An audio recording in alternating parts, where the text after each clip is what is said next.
Shalom saudara yang terkasih dalam Kristus Yesus Tuhan kita. Kembali berjumpa dalam Tuhan adalah Gembalaku. Saudara, hari ini kita akan merenungkan ucapan bahagia yang kedua, yang mungkin terdengar seperti bertolak belakang.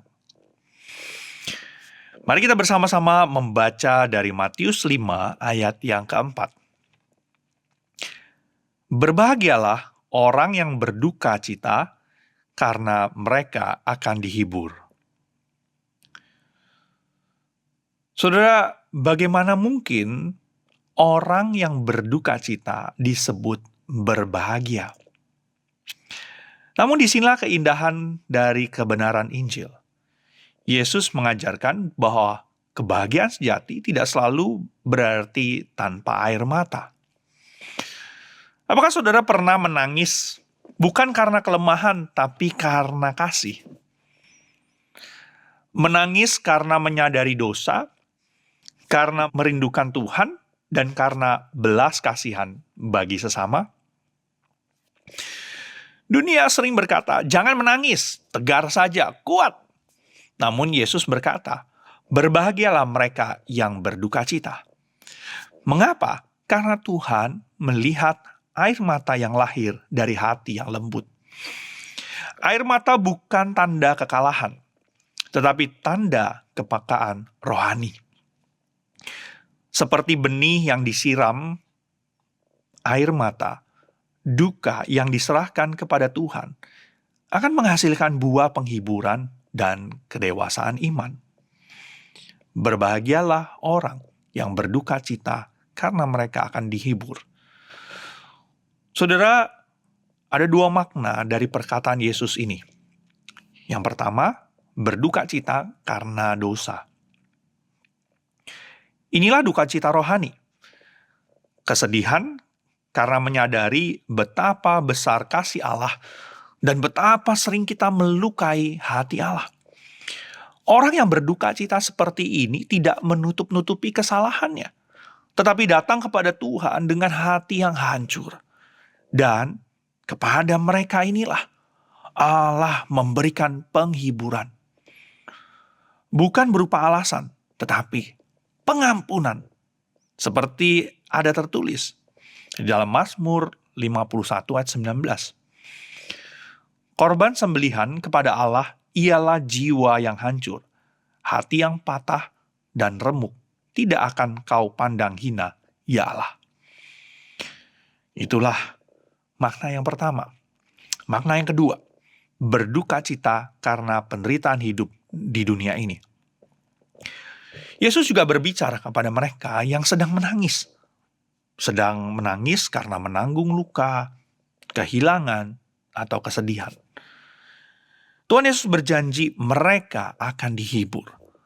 Penghiburan ini bukan hanya sekedar kata-kata, tetapi juga kehadiran nyata bahwa Allah yang akan menyertai dan memeluk hati yang hancur. Di tengah air mata, Allah berkata, "Aku di sini bersama kamu." Saudara, mungkin hari ini saudara sedang dalam masa duka cita karena kehilangan, kekecewaan, atau pergumulan yang berat.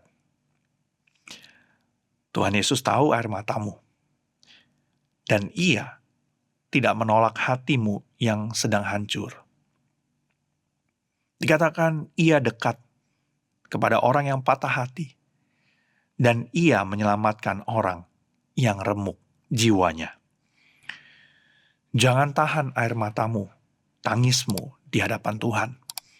Air mata di hadapannya bukan tanda kelemahan, melainkan saluran kasih dan penghiburan yang memulihkan.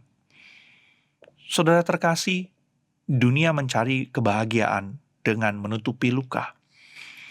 Tetapi Yesus menawarkan kebahagiaan sejati dengan menghadapi luka-luka kita bersama dengan Dia.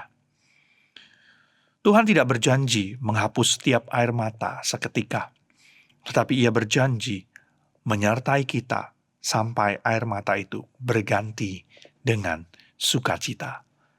Mari kita bersatu dalam doa. Ya Tuhan, biarlah setiap kami boleh memiliki hati yang lembut. Saat kami menyadari dosa-dosa kami datang di hadapan-Mu dan kami mengakuinya. Mengakui keberdosaan kami tidak menutupinya. Tapi dengan jujur kami datang menangisi setiap dosa-dosa kami. Mohon pengampunan dari-Mu. Dan juga saat kami mungkin mengalami pergumulan, beban berat, luka dalam hati kami, dan kami juga menangis. Biarlah kami boleh ingat bahwa kami tidak sendirian. Ada Engkau, Tuhan kami, Allah kami, yang bersama dengan kami, menemani kami, memeluk kami, dan akan menolong setiap kami. Terima kasih ya Tuhan untuk itu. Dan biarlah kami boleh merasakan kebahagiaan yang sesungguhnya di dalam Engkau. Inilah doa kami ya Tuhan. Dan kami serahkan diri kami ke dalam tangan-Mu. Di dalam nama Tuhan kami, Tuhan Yesus, Allah kami yang hidup, kami berdoa dan mengucap syukur. Amin. Saudara, hari ini jika saudara berduka, datanglah kepada Yesus. Ia adalah penghibur yang sejati, yang tidak hanya mengeringkan air mata, tetapi mengisi hatimu dengan damai. Tuhan Yesus memberkati setiap kita.